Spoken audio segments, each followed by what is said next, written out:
Chapter 5. Left in the rain. There was no chance for further argument or comment on the sheriff's ideas. Not half a mile away, climbing out of a hollow and slowly mounting the hillside beyond, they saw a rider passing on a gray horse. Without a word, even of exultation, the posse lurched down the hillside. It was like the sudden breaking of a storm, this coming on the trail of the fugitive, after the meeting with the woman in the house. To his young companions the quiet-mannered sheriff seemed suddenly a prophet, a man of mysterious foreknowledge. It was unquestionably the man they wanted. No sooner had he sighted the riders on the far slope than he leaned far forward over the saddle and urged his weary horse to fresh efforts, scurrying rapidly up the hill. Tired his horse must be, but he had come the distance from the Zeller house at a far slower gait than the sheriff, and, accordingly, his mount had greater reserves of energy.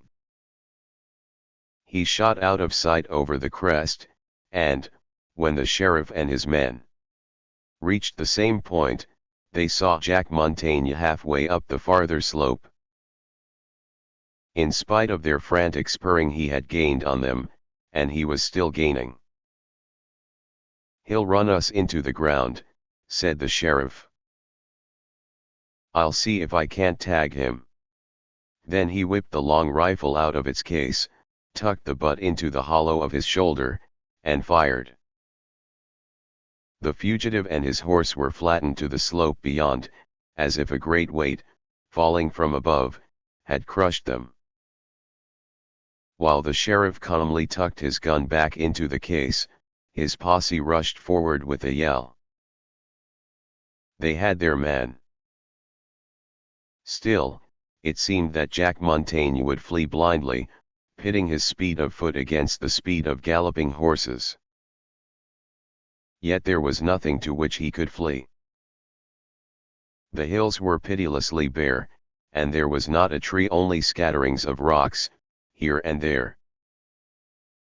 Yet he raced to the top of the hill and disappeared beyond it. A moment later the object of his flight appeared. He had run for the rocks of the summit in order to use them as a fort, and now he opened fire with the rifle which he had taken from the saddle when his horse fell. Suddenly the sheriff drew rein with an oath, and the oath caused his companions to pull up their own mounts, for the sheriff was not a profane man. "Look," said the sheriff, as the echo of the first shot died away. "He's put his hoss out of misery, instead of trying to pot us." The gray horse had straightened out on the slope and now no longer struggled. While the horseman stared, the rifle spoke again, 3 times. Not 3 yards away from the sheriff's horse the bullets thudded into the mud, and all 3 landed within the compass of a man's arm. "He's warning us back," said the sheriff with another oath. "I told you he was an amateur murderer. If he can shoot like that, them 3 shots might have knocked 3 of us off our hosses. But he ain't going to shoot to kill unless he has to. That's his way of saying it." Such seemed to be the only explanation. "That's what I call politeness," went on the sheriff, "but the law don't make no allowances for such things. That gent yonder has done a murder, and he's got to hang for it. Judd, skirt around to the right and get behind him. Pete, you go to the left. Bob and Jerry, ride back to the top of the hill and get down behind them rocks. I'm going to try a little politeness of my own." His directions were swiftly followed. Judd Larrabee and Pete Gloucester, riding left and right, scurried off for the positions that had been assigned them, thereby placing Jack Montaigne in the center of a circle of foes. 3 or 4 times, as they rode, the fugitive fired, but each time the bullet struck a few feet in front of the running horse. The sheriff turned straight to the right, disappeared for 10 minutes, and came in view again at the top of a tall, steep-sided hill which overlooked the fortress of Montaigne. Here the sheriff dismounted, ensconced himself on the crest, and placed himself flat on his stomach, with his rifle ready, his slicker keeping him out of the mud.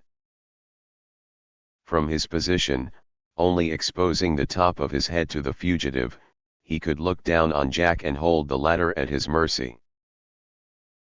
And mercy the sheriff intended to show, if he could. He saw Jack Montaigne in the center of a number of low-lying rocks, among which he stirred about, keeping a strict lookout on all sides. The sheriff drew out his glass and focused it carefully, until he could see the face of the man distinctly. What he saw was of sufficient interest to keep him motionless for some time. But he knew that appearances are not half the story. The man had committed murder, he kept telling himself over and over, and yet, in spite of himself, the sheriff's heart was weakening. The generosity which had induced the fellow to end the suffering of his wounded horse with his first shot, instead of directing that bullet against the charging posse, and the manner in which his rifle had been used merely to warn the sheriff and his men away, these things struck directly to the heart of Henry Larrabee. He had had many a gruesome experience with outlaws and killers, but never before had he trailed a murderer who would not shoot to kill. Moreover, the consummate marksmanship of the man appealed to him. It was hard to believe that such an artist could have been guilty of the foul crime in the Zeller house. But facts were facts. The sheriff, warned by the stinging impact of a drop of rain that he had not much time in which to work, gathered the butt of his gun closer and prepared to fire.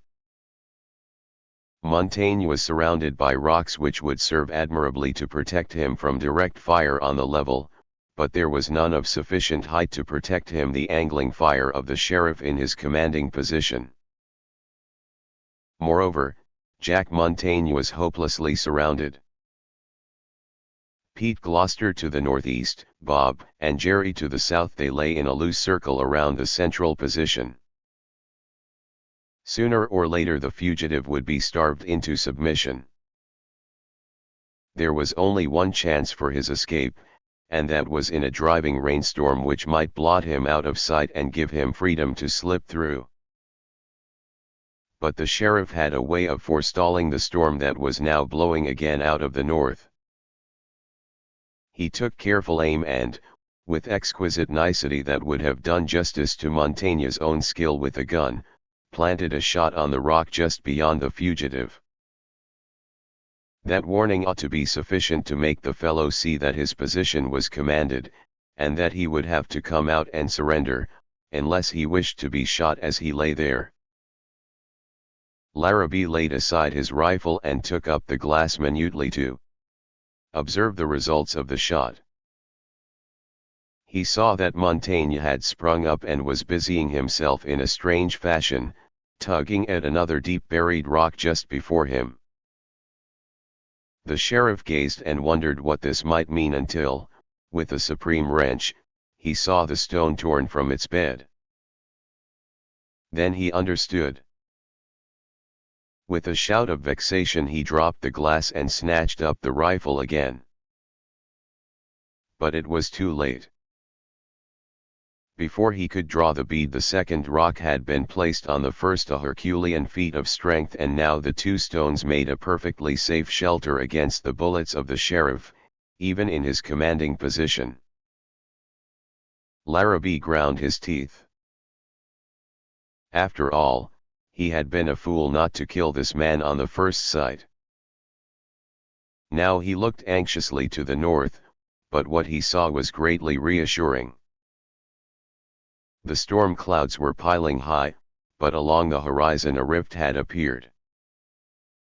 Rain was falling steadily, and heavier rain was coming, but it was obviously only a clearing off shower, and the heart of it would pass over in a few moments. Nearer and nearer came the sheet of rain, blotting out the whole north and consuming hill after hill in obscurity, as it swept along. Now he could no longer see the hill where Judd lay, and suddenly the storm struck his own position. In 30 seconds he could not see 10 yards before him or behind, so terrific was the downpour. Unquestionably Jack would attempt to break through the circle, but, before he traveled a quarter of a mile, the storm would have passed, and he would be in clear view and rifle range, point blank. Sweeping his slicker about him and sheltering the rifle under it, the sheriff waited, probing the heart of the downpour, in case the fellow should attempt to slip past, close beside him. But that was not likely. He would run down through one of the hollows between the hills and never risk meeting with the members of the posse. Still the rain continued, unabating. In the sheriff's anxiety it seemed to him impossible that so much water could ever have been drawn up into the atmosphere. But still it poured down, moment after precious moment, although at last he saw a gradual brightening to the north, and the hill where Judd lay came into view again like a ghost.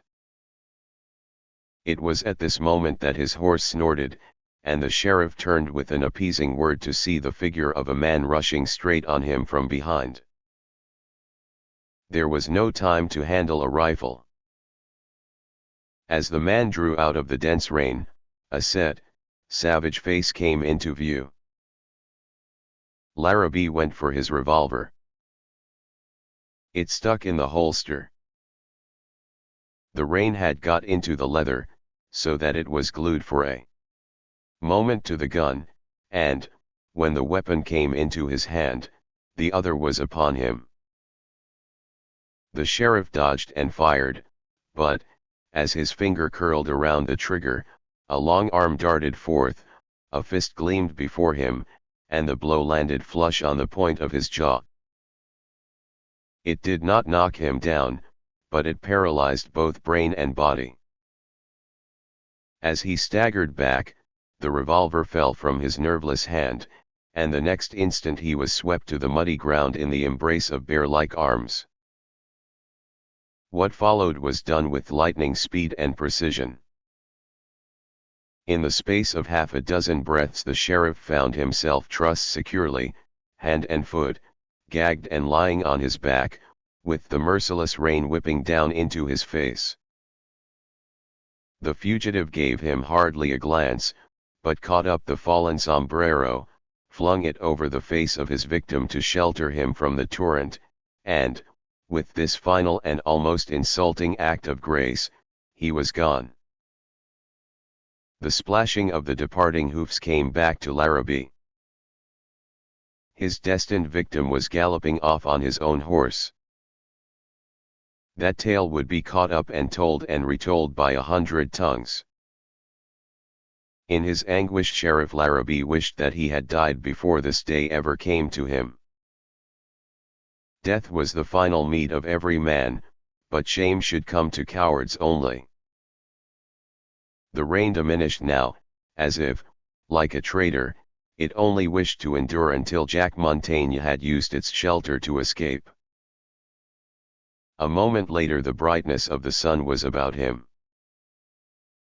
But when would they find him and set him free? How long before they rode again on the trail of that hard-fisted, slippery devil? How long?